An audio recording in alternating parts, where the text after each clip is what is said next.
बहू बनी ड्राइवर। सीमा की साड़ी रवि से होती है। रवि को नशे की बुरी लत लगी होती है। एक दिन अरे माँ, मेरा एक साइड का शरीर काम नहीं कर रहा है। मैं आज खेतों में कैसे जाऊंगा? अरे बेटा, ऐसा ना बोल।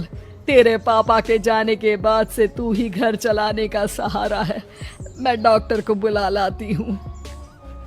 देखिए बहन जी, रोहन के शरीर के एक साइड में लकवा है। अब वो कभी ट्रैक्टर नहीं चला पाएगा। घर में मंहूसियत का माहौल हो जाता है। लीजिए माँ जी, रोटी खा लीजिए। अरे बेटा, मुझे तो भविष्य की चिंता हो रही है। मेरा एक ही बेटा है और वो भी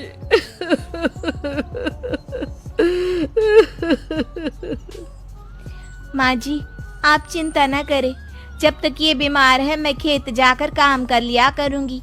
वैसे भी नशे के कारण इनका शरीर काफी कमजोर हो गया है।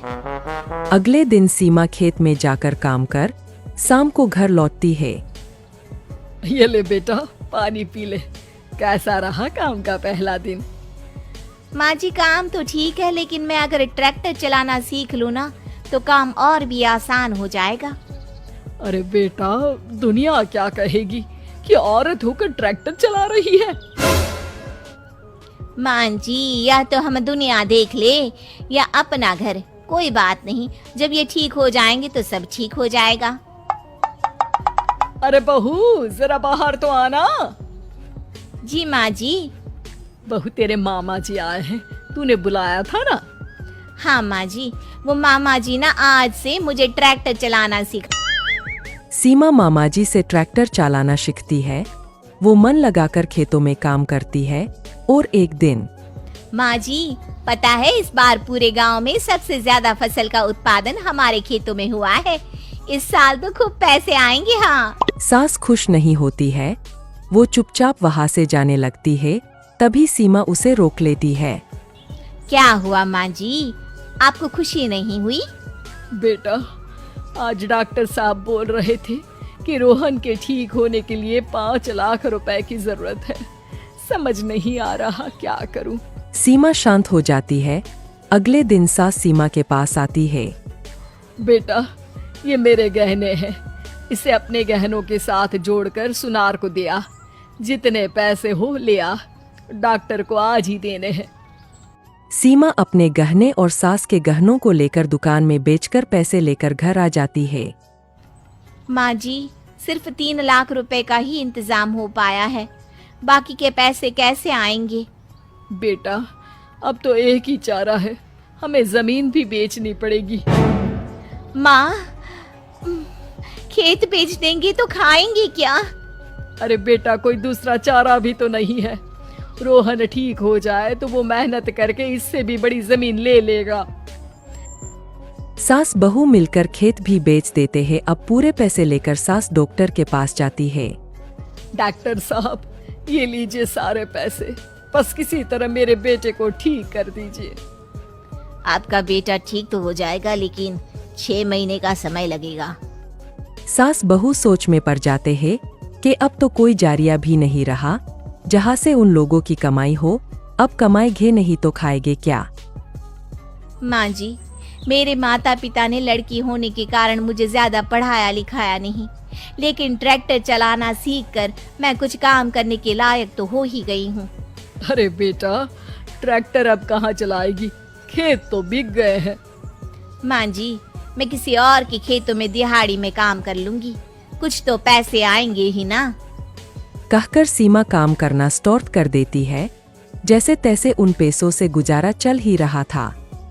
माँ जी, पास के अस्पताल से मुझे नौकरी के लिए ऑफर आया है। पैसे भी ये 4 गुना ज्यादा मिलेंगे और अब खाने पीने दवाई के साथ हम कुछ पैसे भविष्य के लिए भी जोड़ पाएंगे। लेकिन काम क्या है बहू? माँ जी, मुझे अस्पताल की एम्बुलेंस चलानी है। अरे, तू तो मेरी बहू नहीं, बेटा है। बेटा, जरूर जा बेटा। और हाँ, तूने पूरे गांव में एक मिसाल कायम कर दिया कि हर काम हर कोई कर सकता है। उनके लिए लड़की या लड़का होने की कोई जरूरत नहीं। सीमा मन लगाकर काम करना शुरू कर देती है। आगे जाकर वो बाबूजी को नहीं बता सकते थे तो क्या हुआ, मुझे ही बता देते। अब क्या करूं, सब कुछ इतनी जल्दबाजी में करना पड़ा कि मुझे तुम्हें बताने का समय ही नहीं मिला। चलो कोई बात नहीं, शादी मैंने ऐसे ही कर ली, लेकिन मैं रिसेप्शन पार्टी बहुत अच्छे से करूंगा। उसमें तुम अपने सारे अरमान निकाल लेना मेरी प्यारी बहना। हाँ हाँ क्यों नहीं, आखिर मेरी भाभी आई है, एक लौते भाई की इकलौती भाभी। हिमांशी का व्यवहार देखकर और उसका पहनावा देखकर सलोनी अपने मन ही मन सोच रही थी, मेरी ननद तो बहुत खूबसूरत, सुंदर और गोरी है। काश कि मैं भी इतनी गोरी और सुंदर होती तो अच्छा होता, लेकिन मैं अपनी ननद की जैसी नहीं हूँ, मेरा रंग सांवला है। सलोनी अपने मन में ऐसा सोचकर अपना मुंह लटका लेती है। कुछ देर बाद हिमांशी सलोनी को अपने भाई के कमरे में लेकर आती है। भाभी जी, आपको अगर किसी भी चीज की जरूरत हो तो मुझे बता देना, मैं यहीं पर हूँ, आवाज लगा देना, मैं आ जाऊंगी और आपकी मदद करवा दूंगी। अभी तो मुझे किसी भी चीज की जरूरत नहीं है ननद जी, लेकिन अगर किसी चीज की जरूरत होगी तो मैं आपको तुरंत बुला लूंगी। आप चिंता मत करो, आपके अलावा इस घर में मेरा है भी कौन जो मुझे समझ सके। एक भाभी के लिए एक ननद बहुत मायने रखती है, आप तो इस चीज को समझती हो ना। हाँ हाँ क्यों नहीं मेरी प्यारी भाभी, बिल्कुल समझती हूँ, आप चिंता मत करो, मेरे रहते इस घर में आपको कभी किसी चीज की परेशानी होगी ही नहीं। ऐसा बोलने के बाद हिमांशी अपने भाई के कमरे से बाहर आ जाती है। थोड़ी ही देर बाद हिमांशी अपने कमरे में जाती है और एक नया सा सूट पहनकर अपनी भाभी के कमरे में आती है। अरे भाभी, अभी तक आप तैयार नहीं हुई हो, रुको मैं आपको तैयार कर देती हूँ। हिमांशी अपनी भाभी सलोनी को तैयार करने लगती है। तभी सलोनी देखती है कि हिमांशी ने बहुत सुंदर और प्यारा सूट पहना होता है। वो शीशे में अपनी ननद को देखते हुए कहती है, क्या बात है ननद जी, तुम्हारा ये सूट कितना प्यारा लग रहा है, तुम्हारे गोरे रंग पर खिल रहा है। मेरा रंग काला है ना, तो मेरे ऊपर ऐसे कपड़े अच्छे नहीं लगते। मैंने कई बार ऐसे कपड़े देखे हैं, लेकिन मेरा रंग और बेकार लगने लगता है। अरे भाभी कैसी बात कर रही हो आप, ये तो बहुत प्यारा कलर है और ये कलर भी मीडियम है, इसे गाजरी कलर बोलते हैं। आपको पता है ये कलर हर एक औरत के ऊपर जचता है, फिर चाहे वो काली हो या गोरी हो। आपको यकीन नहीं है तो रुको, मैं आपको ये सूट देती हूँ, फिर आप इसे पहनकर देखना, आपके ऊपर बहुत अच्छा लगेगा। हिमांशी अपने कमरे में जाती है और दूसरा सूट पहनकर जो उसने पहना होता है उसे उतार के अपनी भाभी के पास ले आती है। भाभी ये लो सूट। अरे ननद जी, आपको ये सूट मुझे देने की क्या जरूरत थी, रहने दीजिए। अरे क्या हुआ भाभी, आप मेरी भाभी हो, मैं इतना नहीं कर सकती, चलो इसे पहनकर दिखाओ। हिमांशी के ऐसा कहने के बाद सलोनी हिमांशी की बात मान लेती है और सूट पहनकर अपनी ननद को दिखाती है। देखो ननद जी कैसा लग रहा है। पहले तो मुझे लग रहा था कि मेरे रंग के ऊपर ये अच्छा नहीं लगेगा, लेकिन मेरे सामने रंग के ऊपर ये मुझे बहुत अच्छा लग रहा है।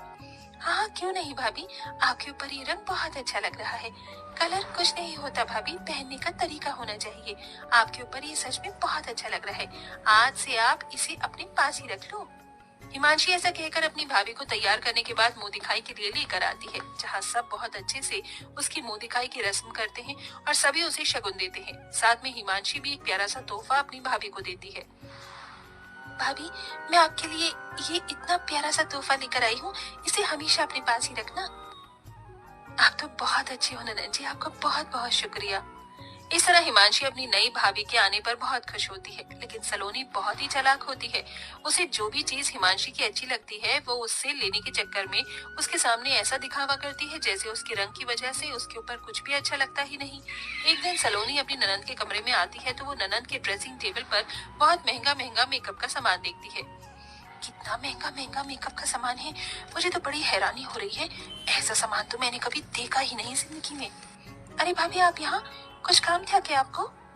नहीं, कुछ काम नहीं था, मैं तो बस ऐसे ही आई थी। वैसे ननद जी, आपके कमरे में ड्रेसिंग टेबल पर ये इतना महंगा महंगा मेकअप का सामान, वैसे तो मैं भी सोचा करती थी कि मैं मेकअप करूंगी, लेकिन मेरा रंग सांवला है, इसलिए मेरे रंग पर पता नहीं मेकअप खिलेगा या नहीं। अरे भाभी, आप भी ना कैसी बातें करती हो और सोचती हो, ऐसा कुछ नहीं होता, मेकअप हर चेहरे पर अच्छा लगता है। देखो मैं आपको करके दिखाती हूँ। हिमांशी अपनी भाभी सलोनी के चेहरे पर थोड़ा सा मेकअप करती है तो सलोनी को अच्छा लगता है। तभी सलोनी कहने लगती है, ननद जी बहुत बढ़िया मेकअप है आपके पास, काश कि मेरे पास भी होता। होने की क्या बात है भाभी जी, ये है ना, आप इसे रख लो, मैं अपने लिए और मंगा लूंगी, आपके पास रहे या मेरे पास रहे, कौन सी बड़ी बात है। सलोनी ये सुनते ही खुश हो जाती है। मेरी ननद बहुत अच्छी है, आप सच में बहुत अच्छी हो ननद जी, भगवान ऐसी ननद हर किसी भाभी को दे। ऐसा कहने के बाद सलोनी अपने कमरे में सारा मेकअप का सामान उठाकर ले आती है और उसे अपनी ड्रेसिंग टेबल पर लगाने लगती है। ननद के सारे सामान पर मेरा ही अधिकार है, मैं उनके पास कुछ नहीं छोड़ूंगी, सब ले लूंगी।